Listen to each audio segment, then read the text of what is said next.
Assalamualaikum, selamat pagi pemirsa. Apa kabar Indonesia Pagi hadir ke informasi pertama. Ini seorang pelaku pembawa narkotika jenis sabu di Sampang, Madura, Jawa Timur digerebek di jalan raya. Petugas menemukan barang haram sebesar 5,8 gram narkotika yang disimpan dalam saku celana pelaku. Yang Anda saksikan merupakan detik-detik penggerebekan yang dilakukan oleh anggota Polsek Sokopana terhadap seorang pelaku yang membawa narkotika tepatnya di Sampang, Madura, Jawa Timur. Pelaku yang menggunakan sepeda motor dipaksa petugas untuk menepi dan dilakukan penggeledahan. Hasilnya petugas menemukan ada sebuah bungkusan tisu di dalam celana pelaku yang ternyata berisi narkotika jenis sabu. Polisi langsung membawa pelaku ke kantor Polsek Sokopana sebelum akhirnya dilimpahkan ke Mapores Sampang untuk dilakukan penyelidikan lebih lanjut.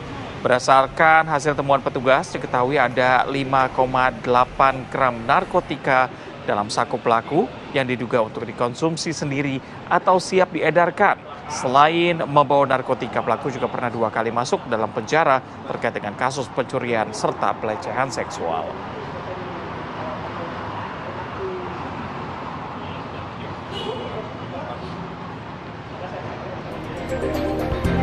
Assalamualaikum, selamat pagi pemirsa. Selamat Gimana pagi. kabarnya hari ini? Semoga tetap semangat ya. Rati juga gimana kabarnya hari ini? Baik, alhamdulillah. Kenapa, Zak? Walaupun mendung-mendung ya. Mendung hari ini ya. Harus semangat. Nah, bagi Anda yang di sekitaran Kuningan atau menuju daerah sini, ketinggian air mencapai 1 meter memutus akses jalan warga.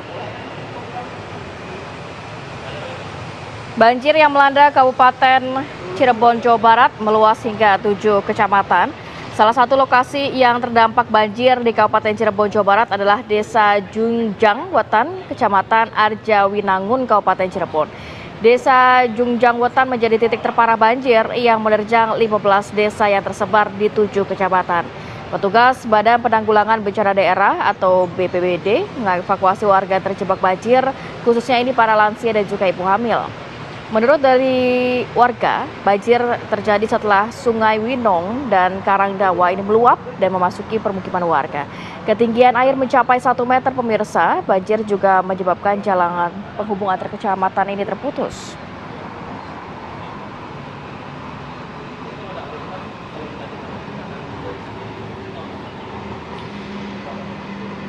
Pemirsa, belasan hektar sawah dan kebun milik petani di Kabupaten Sumedang, Jawa Barat tertimbun material longsor. Peristiwa ini terjadi di Blok Gunung Tumpeng. Ini memicu kepanikan warga karena lahan pertanian yang menjadi sumber penghidupan mereka ini hilang dalam sekejap. Kita saksikan pemirsa detik-detik sejumlah petani yang histeris saat melihat sawah serta kebun mereka lenyap tertimbun material longsor. Peristiwa terjadi di area persawahan Blok Gunung Tumpeng, Sumedang, Jawa Barat pada Jumat. Longsor sudah terjadi sejak 23 November sebelum akhirnya longsor besar susulan terjadi dan menimbun lahan pertanian warga. Para petani menduga longsor dipicu aktivitas penebangan pohon di kawasan atas gunung. Sementara Bupati Sumedang yang meninjau langsung lokasi menyatakan bahwa petani terdampak akan menerima bantuan berupa sembako serta beras masing-masing 10 kg hingga lahan pertanian dapat kembali difungsikan.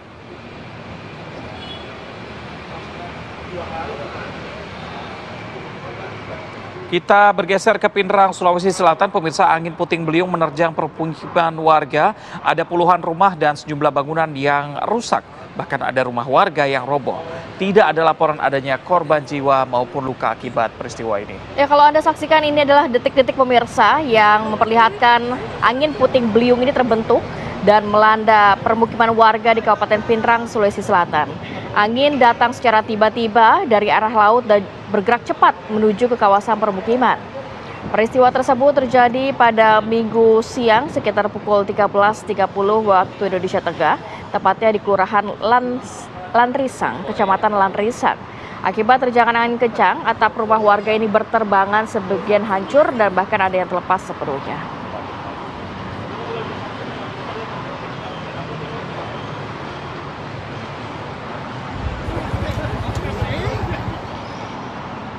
Pemirsa, jumlah korban tewas akibat banjir bandang dan tanah longsor di Kabupaten Tapanuli Tengah, Sumatera Utara ini terus bertambah. Tim SAR gabungan kembali menemukan adanya 2 korban tewas yang tertimbun material longsoran tanah di Desa Aloban Bair. Kedua korban berjenis kelamin laki-laki bernama Alkana Hutagalung, Zeflin Huta Barat.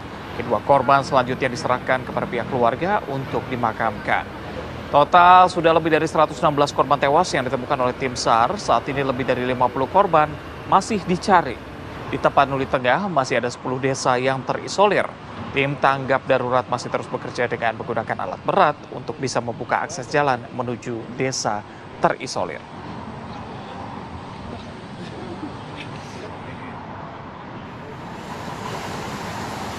Aksi heroik terjadi di tengah banjir, tepatnya di Lok Sumawe, Aceh, di mana ada petugas kesehatan Rumah Sakit Cut Mutia Lok Sumawe yang mengantarkan jenazah di tengah banjir bandang hingga mobil mereka tenggelam dan mayat terapung. Namun mereka tidak menyerah hingga jenazah akhirnya sampai tujuan di Kecamatan Baktia, Aceh Utara. Saat mengantarkan jenazah, mobil mereka sebagian telah tenggelam, tapi mereka tetap melaju agar segera sampai tujuan. Mereka pun berteriak sambil menyebut mayat-mayat kepada orang yang sedang berjalan di dalam banjir sambil memanjatkan doa. Salah seorang relawan bernama Jalaluddin mengatakan ia tidak mengetahui kalau banjir ini sangat besar sehingga terus berupaya untuk sampai di tujuan.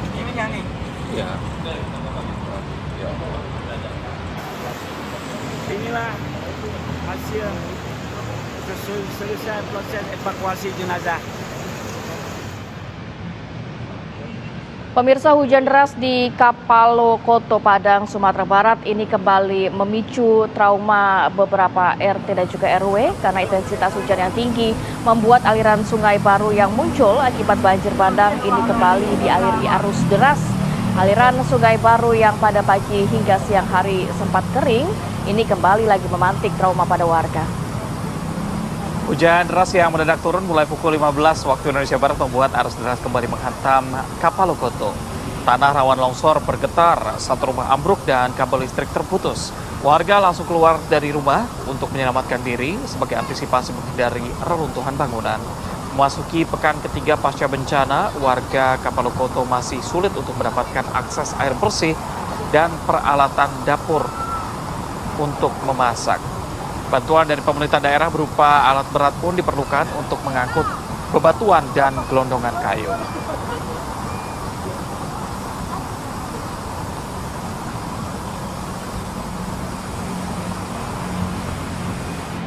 Sementara itu warga kampung Batu Busua kembali dievakuasi setelah air sungai Batang kembali meluap dengan tiba-tiba. Beginilah detik-detik pemirsa yang menegangkan sekali saat sejumlah warga Batu Busua ini dievakuasi dari rumahnya karena sungai Batang Kuranji ini tiba-tiba meluap setelah hujan deras yang terjadi. Sementara kampung Batu Busua kembali terisolir. Warga yang masih mengungsi atau menghuni di kampung Batu Busua ini langsung dievakuasi ke tempat yang lebih aman oleh tim SAR gabungan menggunakan tali. Kuatnya arus banjir menyebabkan beberapa warga ini hanyut, namun syukurnya berhasil diselamatkan. Untuk keluar dari kampung setelah dievakuasi, warga ini terpaksa naik bukit terjal dengan tali karena bukit tersebut satu-satunya jalan keluar dari kampung Batu Busua.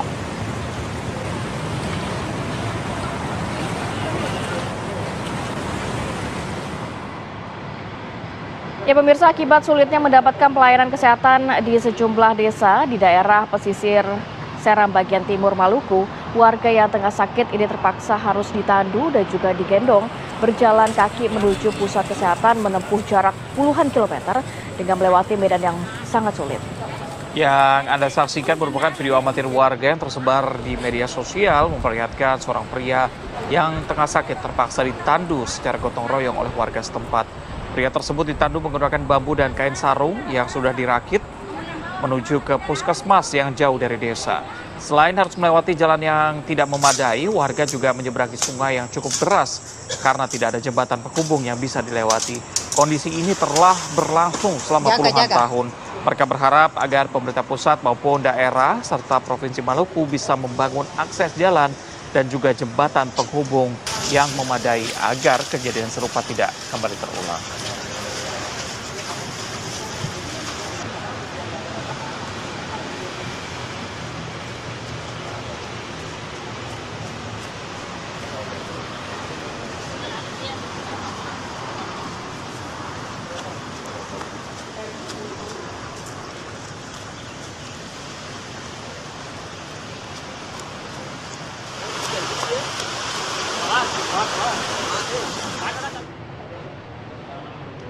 Seperti biasa pemirsa, jelang pukul 7 kami hadirkan informasi arus lalu lintas bersama dengan rekan dari NTMC Polri, Bribtu Eklesia siap melaporkan untuk Anda dari kawasan MT Haryono, Jakarta Selatan. Selamat pagi Bribtu Eklesia, silakan dengan laporannya.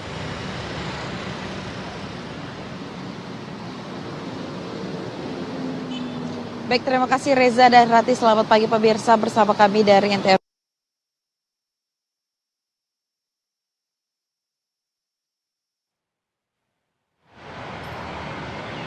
Baik, nampaknya ada kendala teknis. Bribtu Eklesia, terima kasih atas informasinya dan selamat bertugas kembali. Kita harus jeda dulu sejenak, nanti kita hadirkan informasi pemirsa. Ketua Majelis Permusyawaratan Rakyat Ahmad Muzani ini mengunjungi lokasi pengungsian korban terdampak banjir bandang dan longsor di Aceh, Sumatera Utara dan juga Sumatera Barat. Selengkapnya sesaat lagi, tetap bersama kami.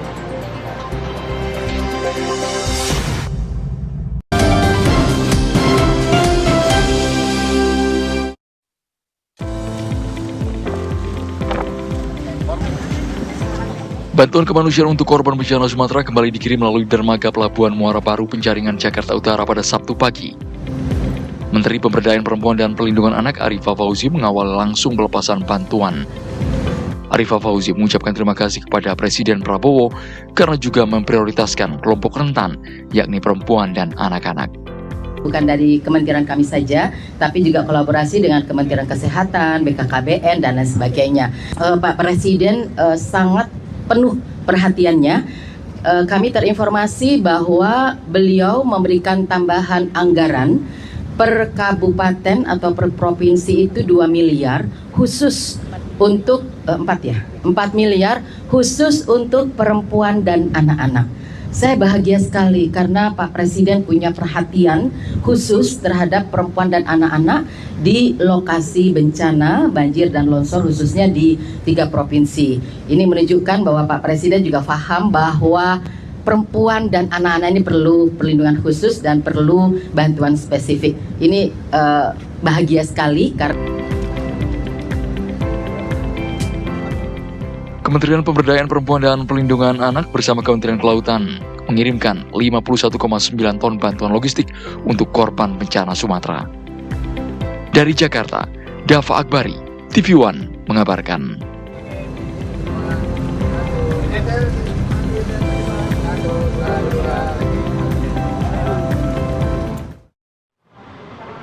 Pemirsa, Ketua Majelis Permusyawaratan Rakyat atau MPR Ahmad Muzani mengunjungi lokasi pengungsian korban terdampak banjir bandang longsor di Aceh, Sumatera Utara, dan Sumatera Barat.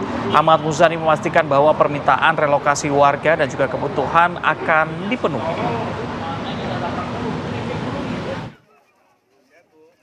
Ketua Majelis Permusyawaratan Rakyat MPR RI Ahmad Muzani meninjau dan memberikan paket bantuan kepada masyarakat yang terdampak bencana di Sumatera Barat, Sumatera Utara, dan Aceh. Ahmad Muzani bersama sejumlah anggota DPR melihat langsung kondisi terdampak melalui helikopter di Aceh Utara hingga Sumatera Barat. Setelah mengudara di sejumlah titik, Ahmad Muzani bertemu dengan para korban banjir dan tanah longsor. Ketua MPR memastikan bahwa permintaan relokasi warga dan kebutuhan akan dipenuhi. Cara bersama untuk menyelesaikan bagaimana sebuah sebuah peristiwa bencana bisa cepat diselesaikan secara bersama-sama.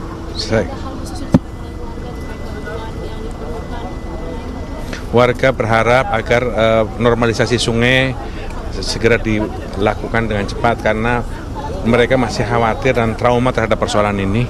Warga minta agar ada relokasi untuk rumah-rumah yang hilang dan terhanyut oleh air. Kemudian warga ingin juga dilakukan bagaimana pekerjaan-pekerjaan mereka yang hilang ini bisa dilakukan dengan lebih baik lagi. Jajaran MPR dan DPR meminta warga untuk bersabar menghadapi bencana. Bantuan yang diserahkan berupa kebutuhan pokok hingga uang tunai diterima langsung oleh perwakilan warga. Tim TV One mengabarkan.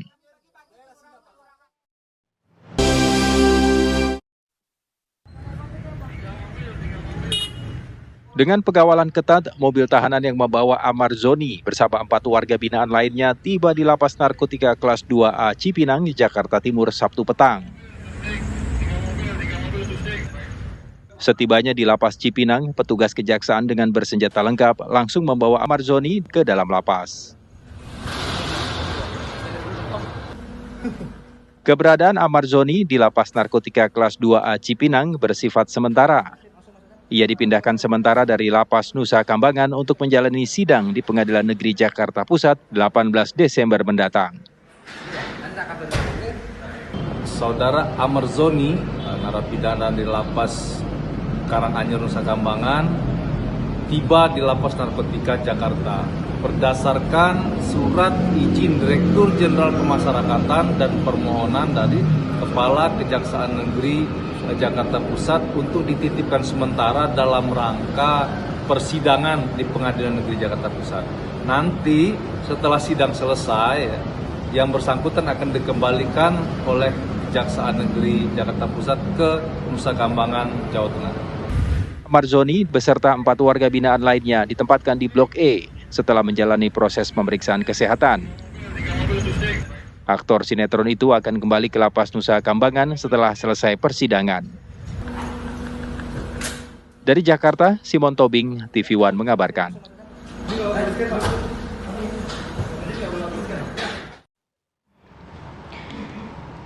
Pemirsa, Satreskrim Polrestabes Medan menggelar prarekonstruksi kasus dugaan siswi kelas 6 sekolah dasar yang diduga ini membunuh ibu kandungnya sendiri. Saat ini kasus tersebut masih dalam proses penyelidikan pihak kepolisian. Prarekonstruksi dilakukan secara tertutup. Ini digelar di rumah korban di Jalan Wikora, Kecamatan Medan Sunggal, Sumatera Utara pada Minggu. Polisi yang turut menghadirkan seluruh penghuni rumah saat kejadian yang berada di lokasi. Ada 43 adegan yang diperagakan dalam prarekonstruksi kedua yang dihadiri oleh terduga pelaku dan keluarga. Proses prarekonstruksi dilakukan untuk melengkapi penyelidikan penyidik agar kasus ini terang benderang. Sampai saat ini pihak kepolisian masih belum menetapkan status tersangka. Prarekonstruksi turut dihadiri oleh instansi lain, diantaranya petugas dari Dinas PPA Sumatera Utara, KPAI, dan psikolog. Petugas juga menyita sejumlah barang yang diperkirakan akan dijadikan alat bukti dalam kasus ini.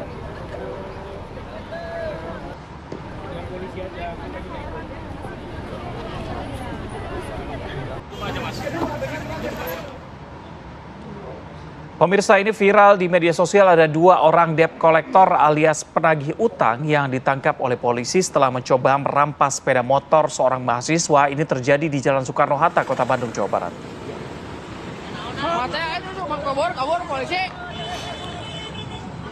Nah, ini pemirsa, video yang viral menunjukkan aksi penagih utang yang kabur dari petugas kepolisian. Kedua debt collector yang sering disebut mata elang atau matel ini kemudian ditangkap dan juga diinterogasi. Kejadian berawal ketika sepasang penagih utang mencegat seorang mahasiswa untuk menyita sepeda motornya. Saat itulah seorang pengemudi ojek online ini langsung menolong korban dan merekam kejadian tersebut. Insiden juga langsung direspon oleh petugas Dit Samapta Polda Jawa Barat yang sedang berpatroli. Petugas kemudian langsung menyerahkan para pelaku dan juga mendampingi korban ke Mapolsek Rancasari. Mana surat dari pengadilan? Mana surat cita dari pengadilan? Saya ingat identitas kamu, KTP kamu, SIM kamu, bukan siap salah, syarat menyita kendaraan orang apa? Hah? Dari pengadilan. Polisi aja mau nyita barang harus dari pengadilan. Kamu sipil, kewenangannya apa? Ya, sementara aksi diduga debt collector atau yang dikenal sebagai mata elang ini kembali lagi meresahkan warga Depok, Jawa Barat. Jadi ada video viral juga di media sosial, pemirsa. Ini memperlihatkan ada aksi brutal yang dilakukan oleh sekelompok mata elang atau matel nih yang hadang sejumlah mobil di Jalan Raya Juanda, Sukmajaya, Kota Depok, Jawa Barat. Ada 11 orang yang diduga mata elang menghadang mobil secara paksa. Tidak hanya memepet kendaraan, pelaku juga merusak mobil korban hingga situasi di lokasi menjadi tegang dan mencekam. Aksi para pelaku ini semakin brutal ketika melakukan kekerasan fisik terhadap korban. Tidak butuh waktu lama, polisi kemudian membekuk ada 2 pelaku yang menjadi aktor utama dalam penghadangan dan penganiayaan. Keduanya berprofesi sebagai debt collector berinisial BE dan DP. Pengendara bukanlah pemilik mobil, namun rekan pemilik yang sedang meminjam mobil dan membawa keluarganya, termasuk istrinya yang sedang hamil. Turun kamu. Wah, saya nggak terima ini, Pak. Wah, saya pukul, Pak. Wah, saya nggak terima ini. Saya nggak terima ini. Wah, saya nggak terima. Kamu ngapain? Wih, saya nggak terima. Saya bawa anak kecil, Pak. Saya bawa anak kecil. Wah, saya nggak terima. Saya nggak terima. Saya nggak terima. Orang hamil, bawa anak kecil. Saya panik segala macam. Iya. Mereka hadang saya. Lalu untuk mendalami kasus ini sudah bergabung bersama kami Kasih Humas Polres Metro Depok, ada AKP Made Budi. Selamat pagi Pak Kasih Humas. Selamat pagi Pak. Baik, Pak Kasih mungkin bisa dijelaskan terlebih dahulu kepada kami bagaimana awal mula kejadian ini bisa terjadi dan kondisi korban saat ini seperti apa? Iya, seperti yang kita lihat dari pemberitaan dan kemudian dari media sosial yang cukup viral kemarin. Jadi kejadian tersebut terjadi pada hari Sabtu 14 Desember sekitar pukul 3 sore. Korban bersama keluarganya mengendarai mobil tersebut melintas di Jalan Margonda Raya. Kemudian setelah sesampainya di depan Mall Pesona Square, tiba-tiba beberapa orang yang diduga matel atau debt collector memberhentikan mobil korban. Jadi kurang lebih ada sekitar 5 sepeda motor yang diketahui berjumlah 10 orang pelaku, kemudian meneriaki korban untuk segera berhenti dan mencoba untuk menurunkan korban dari mobilnya. Namun seketika itu juga korban menolak dan mencoba untuk berbicara dengan para pelaku. Namun tiba-tiba pelaku langsung merampas kunci mobil dan hanya tertarik dompet ataupun STNK saja, tapi tidak terambil kuncinya. Beberapa saat kemudian korban, karena situasi cukup ramai, para warga berdatangan dan kemudian pelaku pergi dari lokasi karena memang situasi begitu ramai pada saat itu, gitu. Ya, Pak, ini menurut keterangan dari pelaku ini sudah mengintai korban dari mana, Pak? Dalam arti kok pelakunya cukup besar ya, cukup banyak jumlahnya ya, tiba-tiba berkerumun dan bahkan menghentikan korban di tempat yang memang ramai begitu dan siang hari. Ya memang pelaku ini diketahui memang sudah mengintai korban cukup lama dan beberapa saat seketika korban di Jalan Juanda, berada di Jalan Juanda, memang mereka langsung memberhentikan. Diketahui memang para pelaku yang berjumlah 5 sepeda motor tersebut memang cukup terorganisir dan mereka sudah tahu incaran mobil tersebut akan ke arah kemana gitu. Oke, baik Pak, tadi Anda katakan memang sudah diintai begitu ya. Apakah mereka juga tidak mengetahui sebenarnya yang mengendarai mobil tersebut adalah bukan pemilik begitu? Ya, yang pasti mereka hanya mengetahui mobil incarannya tanpa mengetahui isi ataupun siapa yang membawa mobil tersebut. Memang korban memang meminjam mobil tersebut dari seorang temannya dan diketahui memang tidak tahu menahu apakah memang terlibat ataupun masih ada sangkutan dari pihak leasing atau tidak. Ya, tapi sudah didalami belum sama pihak kepolisian apakah memang ada tunggakan pembayaran dan lain sebagainya sehingga Matalang ini turun tangan begitu?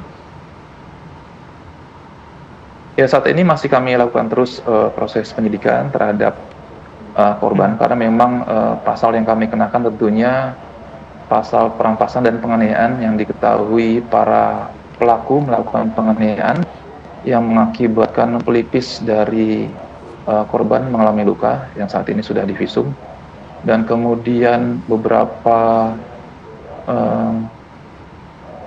pelaku melakukan perusakan terhadap mobil korban sehingga memang tentunya apapun kalau memang dia memiliki tunggakan ataupun tidak, tentunya pasal yang kami terapkan sudah pasti adalah ya pasal penampasan dan yang akan kami terapkan. Gitu.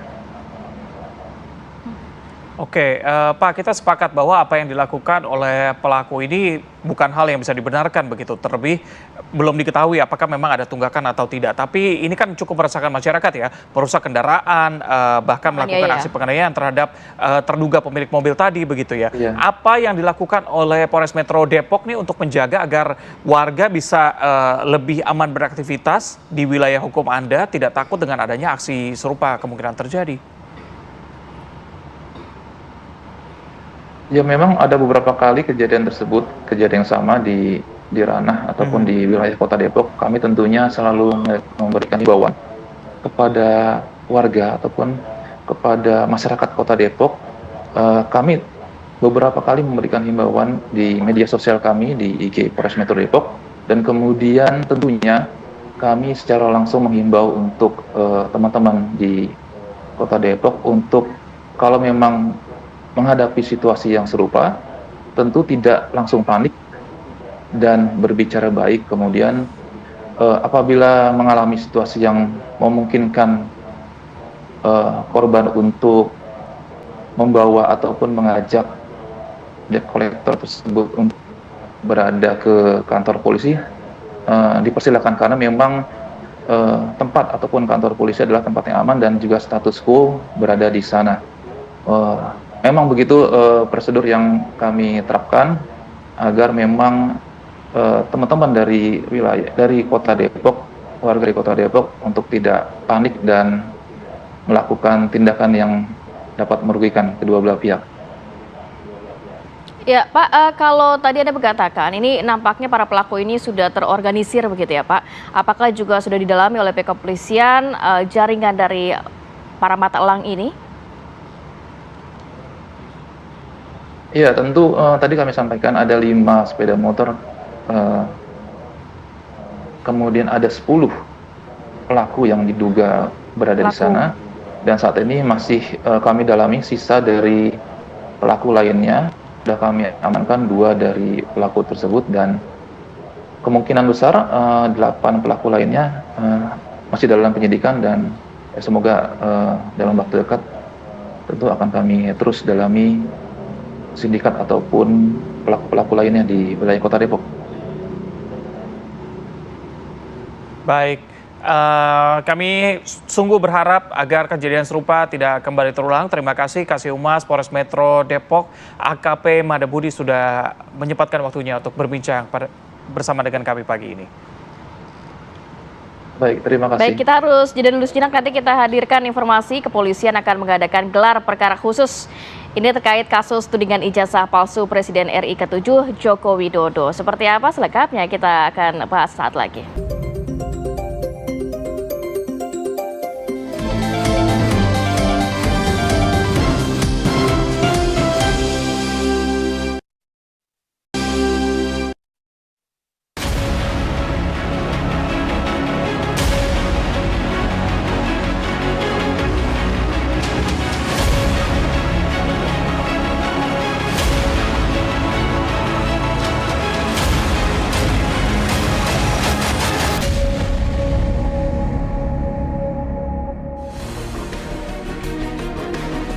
Kepolisian akan mengadakan gelar perkara khusus terkait kasus tudingan ijazah palsu Presiden RI ke-7 Joko Widodo.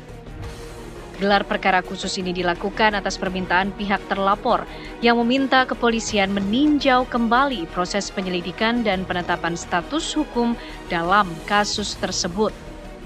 Rencananya, gelar perkara khusus ini akan melibatkan unsur internal dan eksternal Polri, di antaranya pengawas penyidikan, Divisi Hukum Polri, Propam, serta lembaga pengawas seperti Kompolnas dan Ombudsman. Langkah ini dilakukan untuk memastikan proses penanganan perkara berjalan objektif, transparan, dan akuntabel, sekaligus menjawab perhatian publik terhadap kasus yang menjadi sorotan ini. Gelar perkara ini bukan untuk membuka ulang perkara dari awal, melainkan untuk menguji kembali alat bukti dan prosedur penyidikan yang telah dilakukan. Lantas, apakah gelar perkara khusus ini akan memperjelas arah penanganan kasus tersebut atau justru membuka babak baru dalam proses hukumnya? Tim TV One mengabarkan.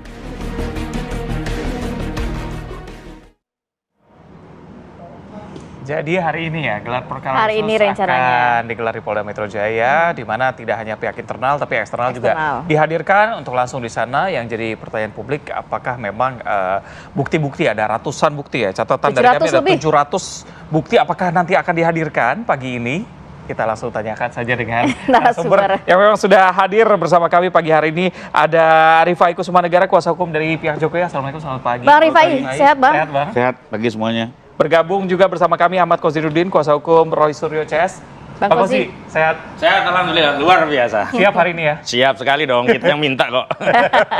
Lalu juga bergabung bersama kami Abdul Fikar Hajar, pakar hukum pidana Universitas Trisakti Jakarta. Pak Fikar, assalamualaikum. Oke, selamat pagi. Saya langsung mau ke Bang Kozi dulu nih yang sudah siap nih. Ini kan request dari Abang dan teman-teman begitu ya Bang ya. 723 alat bukti dan puluhan saksi dan juga ahli begitu ya Bang. Kenapa sih bersikeras banget sampai mau gelar perkara khusus? Kenapa nggak tunggu aja lah di pengadilan? Harus banget ada gelar perkara buat buying time atau gimana nih? Ya, bismillahirrahmanirrahim. Kami awali dengan sebuah adagium. Kalau kita tidak mendapatkan keadilan dalam prosesnya, bagaimana mungkin kita mendapatkan keadilan dari hasilnya? Dan dalam konteks proses itu kan, proses penyidikan itu bisa dievaluasi, dikoreksi oleh dua institusi.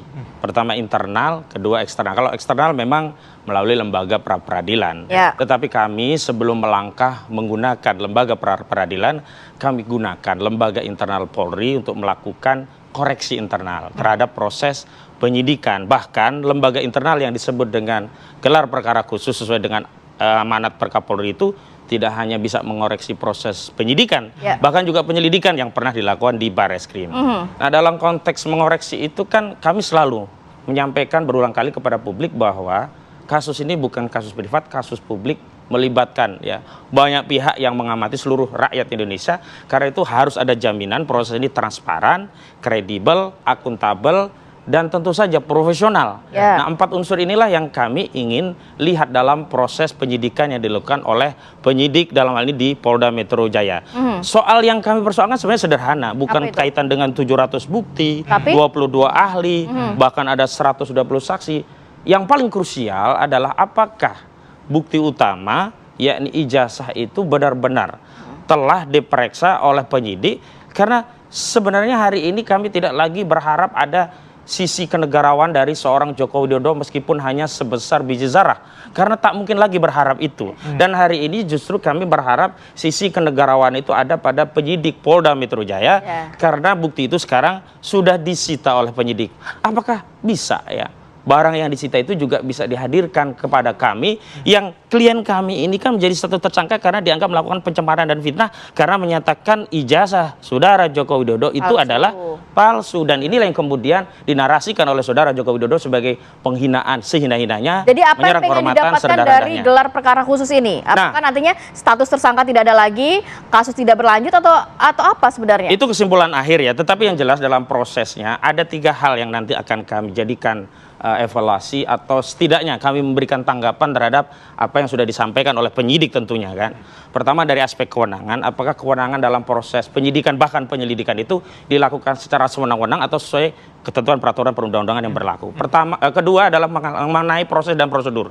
Apakah proses prosedur baik di penyidikan tentu saja terkait dengan ditemukannya 2 alat bukti yang kemudian disimpulkan ini menjadi bukti permulaan cukup sehingga bisa punya keyakinan bagi penyidik untuk menetapkan tersangka juga sudah terpenuhi. Dan secara substansi yang paling penting adalah apakah benar sih ijazah itu ada? Yang kedua, kalau ijazah itu ada, apakah benar asli? Karena begini, selama ini kan narasi yang dinyatakan oleh saudara Joko Widodo itu selalu meminjam otoritas, tidak pernah menghadirkan bukti objektif ijazah itu ke hadapan publik atau setidak-tidaknya kepada orang yang dituduh melakukan pencemaran, yang dituduh melakukan penyerangan kehormatan. Dan kami sudah konfirmasi itu, kami uji di dalam proses BAP.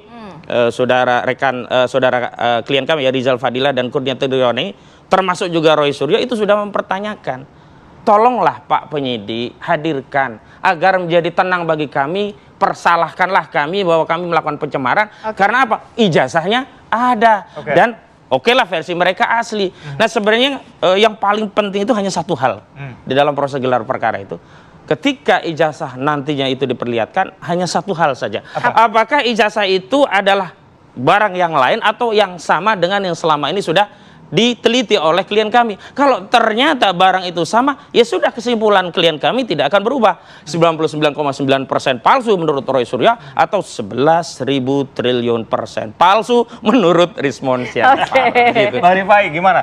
700 lebih barang bukti tidak perlu. Yang paling penting adalah bukti utama, ijazah tadi.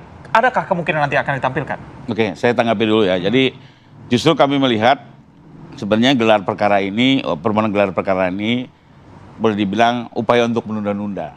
Kenapa? Pertama, setelah pemeriksaan tersangka dinyatakan akan mengajukan saksi dan ahli yang meringankan. Sekarang sudah lebih dari 1 bulan. Belum diperiksa ya? Belum diajukan satupun. Jadi buat kami juga ini apakah betul-betul serius menggunakan hak atau sekedar menunda-nunda? Sebulan ini waktu yang cukup panjang ya. Lalu masuk lagi gelar perkara. Sementara kalau kita lihat, publik juga bisa menilai selama ini proses ini cukup komprehensif, terbuka ya, dan kredibel. Penyidik Polda ini sangat hati-hati. Jadi apalagi yang mau dipersoalkan ya. Sehingga kami tidak melihat ada alasan yang kuat. Terkait dengan ijazah, ini kan kembali lagi kebalik-balik nih, ya. Kalau dalam hukum itu tidak ada kewajiban ya seorang korban itu menunjukkan ijazahnya kepada para tersangka. Itu nggak ada. Ya. Dalam hukum itu cukup ditunjukkan kepada penyidik, lalu disita oleh penyidik, dan semua sudah dilakukan oleh Pak Jokowi.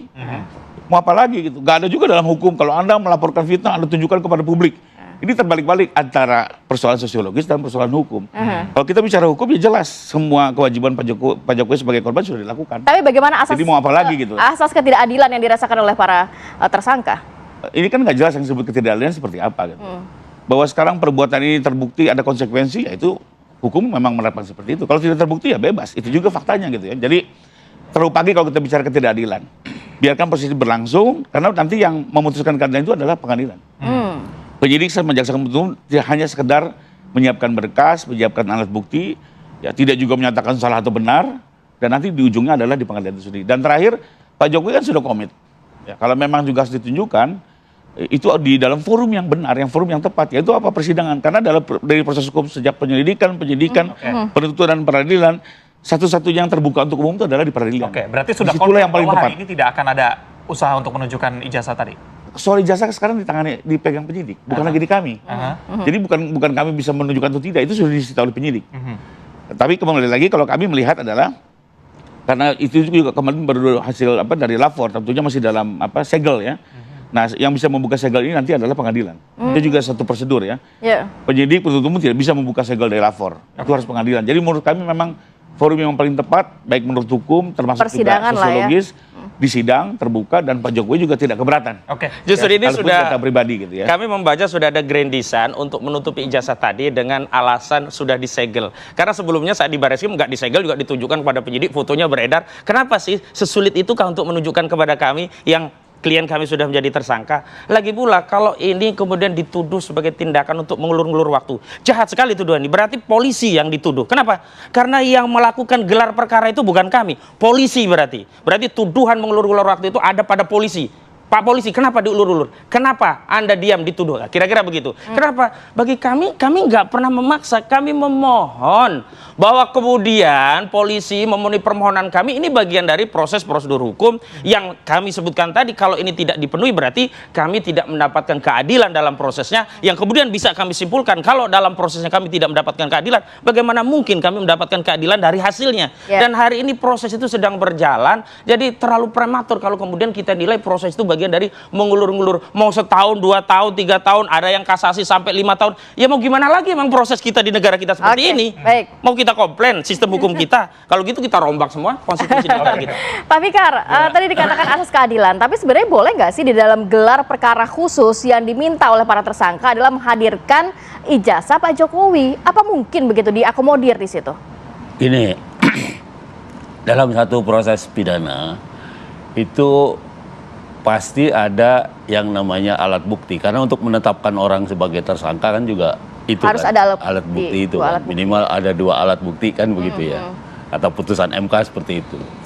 Nah karena itu